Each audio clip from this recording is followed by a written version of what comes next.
Kiss Design 10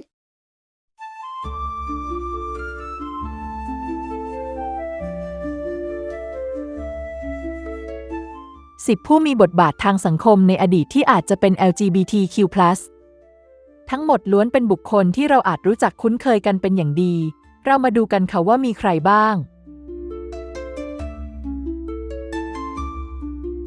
อเล็กซานเดอร์มหาราชนักรบผู้ยิ่งใหญ่กษัตริย์แห่งมาซิโดเนียพิชิตโลกสร้างจักรวรรดิอันกว้างใหญ่ไพศาลมีชีวิตอยู่ในช่วง356จนถึง323ปีก่อนคริสตกาลแต่เบื้องหลังความเกรียงไกรกลับมีเรื่องราวความรักที่น่าสนใจอเล็กซานเดอร์มีความสัมพันธ์ลึกซึ้งกับเพื่อนชายคนสนิท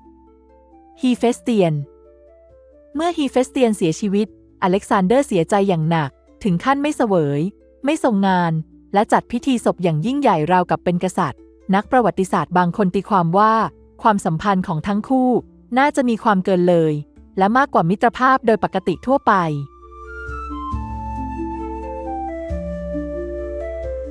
จักรพรรดิฮาเดรียนจักรพรรดิโรมันผู้ทรงอำนาจครองราชย์ในช่วงคศ117ถึงคศ138ราชวงศ์เนวานแอนโทไนเป็นยุคที่จักรวรรดิโรมันรุ่งเรืองมีชื่อเสียงจากการสร้างกำแพงฮาเดรียนอันเลื่องชื่อเพื่อป้องกันการรุกรานจากชนเผ่าทางเหนือแต่สิ่งที่คนพูดถึงไม่น้อยไปกว่าความเก่งกาจของพระองค์คือความสัมพันธ์พิเศษกับชายหนุ่มรูปงามนามว่าแอนทิโนอัสเป็นที่โปรดปรานของจักรพรรดิได้รับการแต่งตั้งให้ดำรงตำแหน่งสำคัญและเมื่อเขาเสียชีวิตจักรพรรดิทรงโศกเศร้าเสียใจอย่างหนักถึงขั้นสร้างเมืองสร้างรูปปั้นรวมถึงสร้างเหรียญที่ระลึกเพื่อเป็นเกียรติซึ่งเป็นสิ่งที่ไม่เคยเกิดขึ้นมาก่อนทำให้หลายคนตั้งข้อสงสัยถึงความสัมพันธ์ของทั้งคู่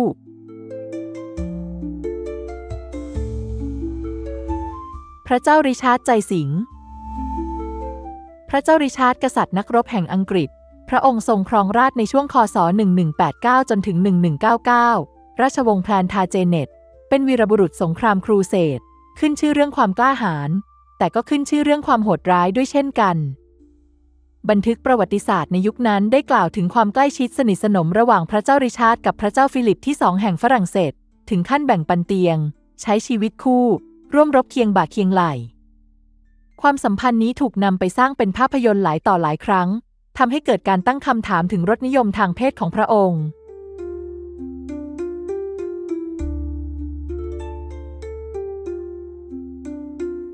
พระนางคริสติน่าแห่งสวีเดน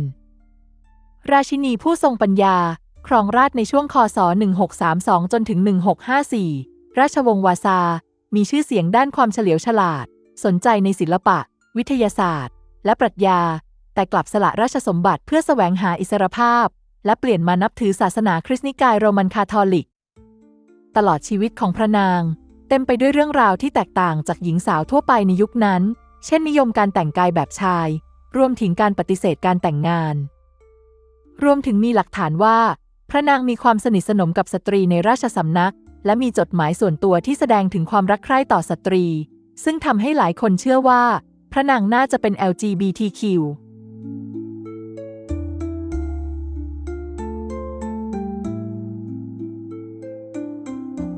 ฟาโรห์อัคเคนาเตนฟาโรห์ผู้แหวกแนวปฏิรูปศาสนาอียิปต์โบราณยุคราชวงศ์ที่18ครองราชย์ประมาณ1353ถึง1336ปีก่อนคริสตกาลสิ่งที่น่าสนใจคือรูปร่างของพระองค์ในภาพสลักจะเห็นว่ามีสะโพกผายเอวคอดมีหน้าอกแตกต่างจากฟาโรห์องค์อื่นๆนักวิชาการบางส่วนตีความว่าอาจเป็นความผิดปกติทางพันธุกรรมหรือเป็นรูปแบบศิลปะในยุคนั้น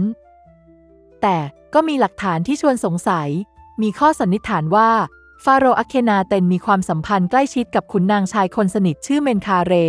ซึ่งเป็นบุคคลลึกลับในประวัติศาสตร์อียิปต์โบราณมีหลักฐานบ่งชี้ว่าเขาเป็นผู้สำเร็จราชการแทนฟาโรห์อัคเคนาเตนจริงๆเชื่อกันว่าเมนคาเรอาจเป็นน้องชายหรือพระโอรสของฟาโรห์อัคเคนาเตนหรือแม้กระทั่งอาจเป็นพระนามของเนเฟอร์ติติที่ปลอมตัวเป็นบุรุษจากหลักฐานเมนคาเรน่าจะครองราชย์ร่วมกับอัคเคนาเตนในช่วงปลายรัชสมัยหรืออาจครองราชย์ต่อจากอัคเคนาเตนในช่วงเวลาสั้นๆก่อนหน้าตูตันคามุนซึ่งมีหลักฐานเหลืออยู่น้อยมากเกี่ยวกับเมนคาเรทำให้ยากที่จะระบุบทบาทที่แท้จริงของเขาได้อย่างชัดเจน หลักฐานส่วนใหญ่มาจากสุสานของขุนนางและโบราณวัตถุจำนวนหนึ่งเท่านั้น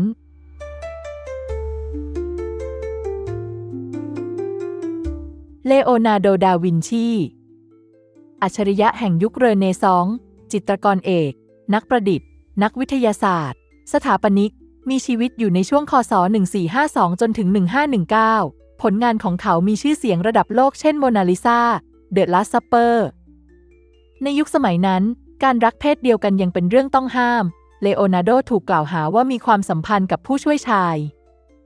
แม้จะไม่มีหลักฐานยืนยันแต่นักวิชาการบางส่วนมองว่าผลงานศิลปะของเขาเช่นภาพวาดชายหนุ่มภาพร่างกายมนุษย์สะท้อนถึงความสนใจในเพศชายมากเป็นพิเศษมิเกลันเจโลหรือที่รู้จักกันในชื่อไมเคิลแองเจโล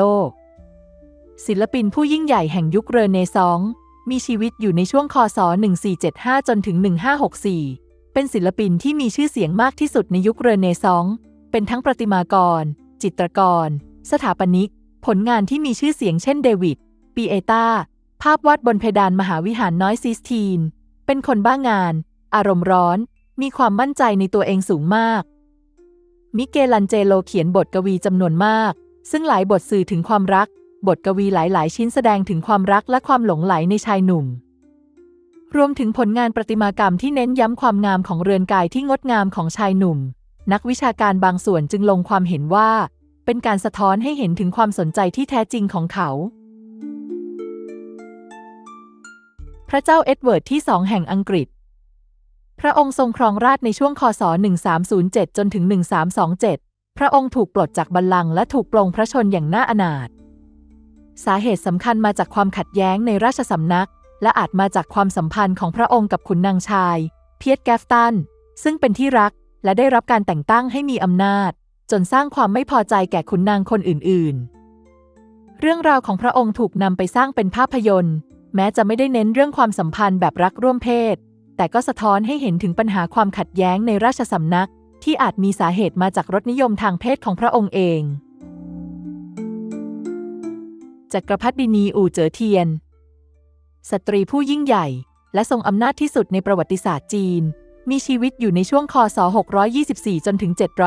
705 พระนางเริ่มต้นจากการเป็นพระสนมของจักรพรรดิถังไทจงและยังเป็นที่ถกเถียงกันของนักประวัติศาสตร์ว่าพระนางมีโอรสธิดาหรือไม่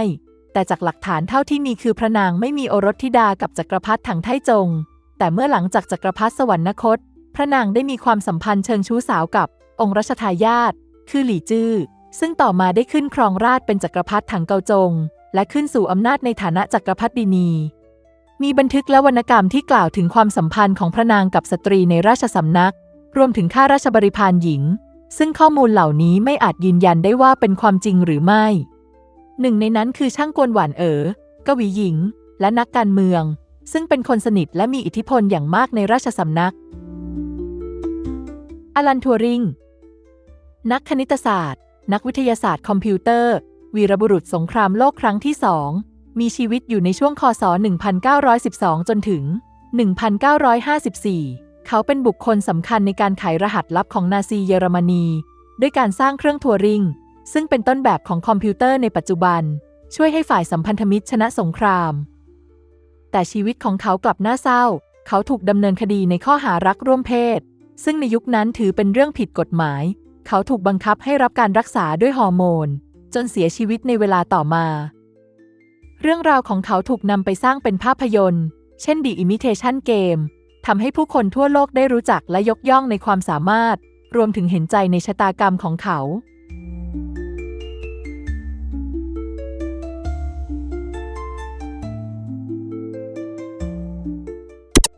อย่าลืมกดติดตามกดไลค์กดแชร์กดกระดิ่งเตือนเพื่อเป็นกำลังใจและอัปเดตวิดีโอใหม่ๆจากช่อง Histozone ค่ะ